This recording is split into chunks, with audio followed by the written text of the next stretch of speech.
Alrighty, listeners, welcome back to Mag Dump with more darts than common sense. I'm William. I'm Andrew. And we're here today to talk about squad composition. When you play a game of HVZ, what is your ideal squad size and composition? Well, that's a great question and probably something worth talking about. So, right off the bat, for all of you, you new players, first-time players out there, I know you're going to be tempted to assign everybody in your squad a role like a video game. It's popular. You see posts with new players talking about that on like r/Nerf all the time. I'm going to tell you right now, don't do that, and it's wrong.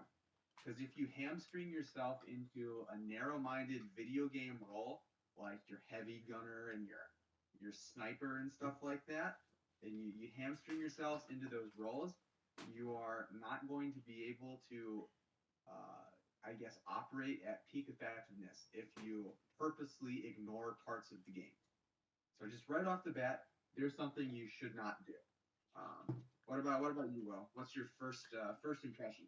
I want to ask you. I think the way to go about this is, what squads have you been a part of, and was the composition good or bad? For me, when I was a freshman, I ran with one other dude. It was a two-man squad, and I think for the most part it went really well.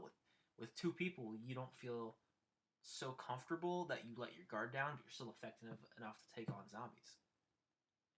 What about you? What squads have you ran with, and would you do it again?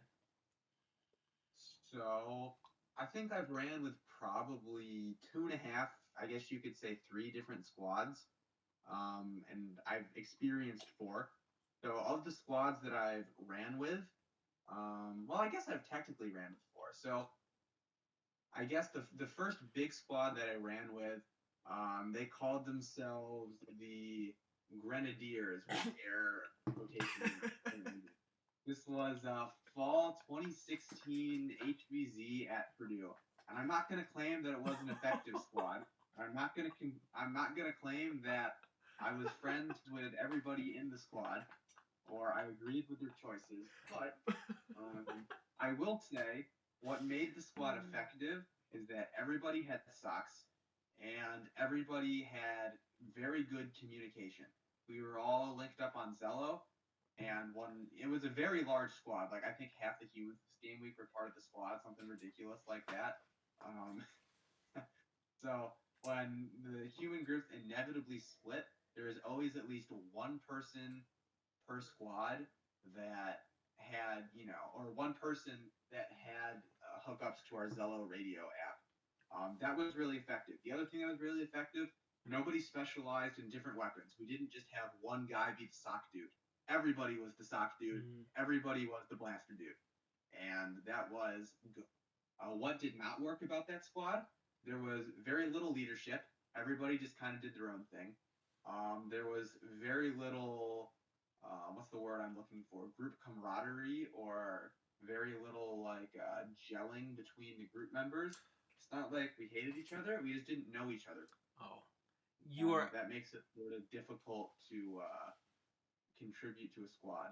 Right. And the last thing that I do not think was effective about that squad is that there were about 3 or 4 people that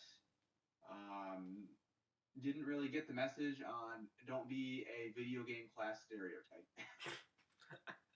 Oh my gosh. So you're 100% spot on with that. That is a phenomenal analysis of that group. I was a part of. Okay. And this was a while later. The group had its roots at End War, 2018 End War? It was 2018. Yeah, 2018 End War at Athens. Maybe it was, I'm pretty sure it was 2018. It was listeners, if it was 2017 was the last Athens one, correct me if I'm wrong. But what I think was 2018 End War, and then followed by fall 2020 HVZ at Purdue. 2019. We called ourselves the Purdues. And that squad was very much oriented toward just a bunch of friends that all played HVZ and were all veteran players, which was really good. So everybody in the squad knew each other. As far as squad roles went, um, I wouldn't say we had a leader, so to say, but there was always, depending on the mission, generally one person that stepped up and directed and, told the squad what they should be focusing on was. And that was good, so the squad stayed focused. We had no mandatory gear requirements. Everybody just brought whatever gear that they worked best with, and depending on what gear they brought, they were assigned different roles, I guess. But even then, the roles were very limited. I think what was best about that squad, though, is I could trust any person in the squad to do any job I asked them, and that's what I think was best about the squad. Everybody was well rounded enough to be able to do any one job successfully. Absolutely. I was actually just about to talk about that, but you beat me to it. I was also a member of the Purdues, and I think that that particular squad did exactly what you were describing. They did not, we did not have any specific roles or classes or loadouts. We all just brought the equipment that we were most familiar with, and we rocked it, if I do say so myself. If I toot my own horn a little bit. Um, but that was probably the best squad I've ran with. Biggest flaw of that, in my opinion, was that you're right. We did not have a leader. We should, especially at that 2018 end war. A lot of our decisions were ad hoc when they should have been done more decisively. But so, with all of this background now, Will, if right. you were putting together a squad for HBZ today, how would you go about doing it? What sort of people would you look for, and what would your squad do? I would look for veteran players. Mm-hmm. You've seen me build a capture the flag team, and I'm pretty much going to do that. Okay. So I look for veteran players. I look for people who are fast. I look for people who are flexible. I'm never going to assign people roles, but I'm going to, as the hypothetical squad leader in this scenario, I think while you should never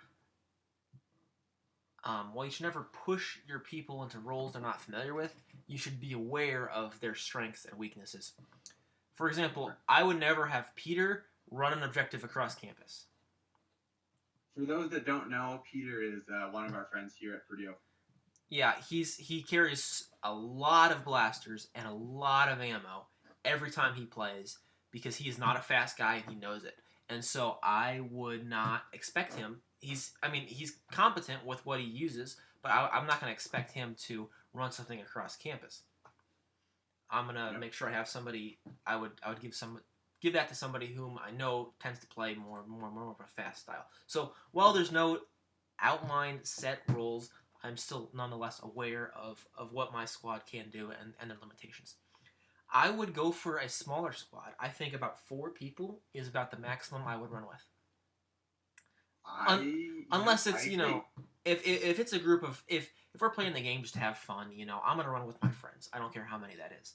But if I'm playing the game, and I'm assuming I'm playing the game to extract. If I'm building the most effective squad, I think if you go more than 4, you start to get to that whole deference of responsibility, where people where you start to get too comfortable as a player. You start to assume somebody else is watching your 6, and that gets squads wiped. So I would stay 4, so you still have the fear that keeps you sharp, but at the same time you have the firepower to cut down. What is it? It's like a 3-to-1 zombie to human ratio these days. What is it? 4-to-1? Any human should be expected to take out 3 or 4 zombies. Right. So you can challenge fairly easily up to 10 to 12 zombies with 4 guys and come out on top. So that's huge. Mm-hmm. So I would pick 4 people. I'd just bring whatever you're most familiar with, and the most important thing, as you've said, I don't know if it's this episode or the previous episode, is communication. So I'd make sure we have some kind of communication set up. No matter what our squad is, we need to have communication set up. What about you? What would your ideal squad setup be? And after you run through this, we'll wrap it up. Okay, so my ideal squad setup, I would want, again, everyone carrying the gear they're most comfortable with. If I'm building a squad, I'm naturally going to look for people that run a bit lighter in their loadouts.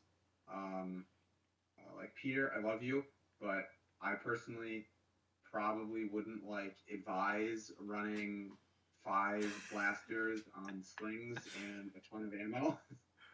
That's generally not my jam. Also, when I'm choosing members, I just like to make sure that all of my guys have pretty good situational awareness. I know them well, and that I've had time to practice with those guys to get a sense of how they respond to zombies and zombie fighting scenarios. As far as what my squad's function would be, that really depends on the mission.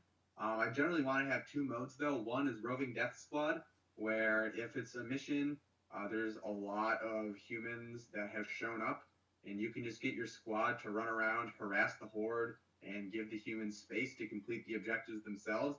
I think that is a great thing for your squad to be doing. The second objective I think a squad should do, if it's a type of mission where the humans are going to be generally clustered together, like a hold mission, your squad should be organized enough to, they should be able to communicate well enough, and they should be able to project enough authority, while not being a dick, project enough authority to organize like all of the humans into one mega squad just for that mission.